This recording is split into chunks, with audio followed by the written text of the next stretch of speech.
നാമത്തിന് മഹത്വം എന്നെ ശ്രമിക്കുന്ന ഏവർക്കും ക്രിസ്തീയ വന്ദനം.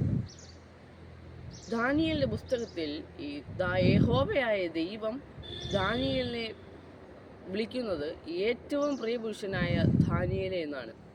എന്തുകൊണ്ടാണ് ദാനിയേലിനെ ഏറ്റവും പ്രിയപുരുഷനായ ദാനിയേലേ എന്ന് വിളിക്കുവാൻ കാരണം എന്നൊന്ന് ചോദിച്ചു കഴിഞ്ഞാൽ, യഹോവയുടെ മുമ്പാകെയുള്ള തീരുമാനങ്ങളും ഭക്തിയും ഒക്കെയാണ് ദൈവത്തിന് ഒരു പ്രിയ പുരുഷനാക്കിയത്. ദൈവത്തിന് ഏറ്റവും പ്രിയ പുരുഷനായിരുന്നു ദാനിയേൽ. അത് എങ്ങനെയെന്ന് ചോദിച്ചാൽ, ദാനിയേൽ പ്രാർത്ഥനാ ജീവിതവും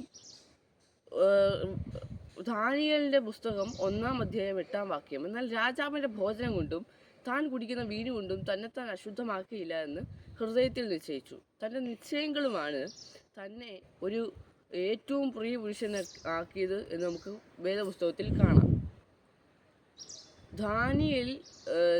ദാനിയേലിന് പ്രാർത്ഥനാ ജീവിതം 3 നേരമായിരുന്നു.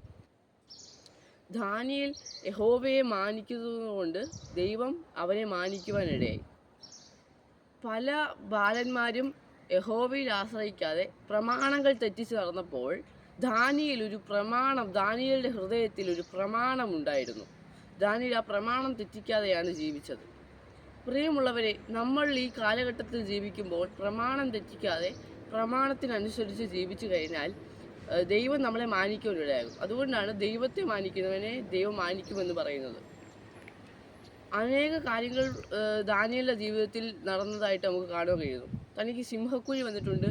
പല രാജാവിൻ്റെ കൽപ്പന എതിരായിട്ട് പോലും താൻ പതിവ് പോലെ ചെയ്തു വരുന്നത് പോലും താൻ ചെയ്യാനിടയായി.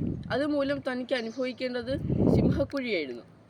സിംഹക്കുഴിയിൽ നിന്നും ദൈവം വിടുവിക്കുമെന്നൊരു വിശ്വാസം തനിക്കുണ്ടായിരുന്നു. നമ്മളും ഈ പ്രമാണം തെറ്റിക്കാതെ ജീവിച്ചു കഴിഞ്ഞാൽ നമുക്കും ഈ ലോകത്തിലും അല്ല സ്വർഗത്തിലും നമുക്ക് നിത്യത അവകാശമാക്കുവാൻ കഴിയുമെന്ന് പറഞ്ഞുകൊണ്ട് എൻ്റെ പ്രസംഗം നിർത്തുന്നു.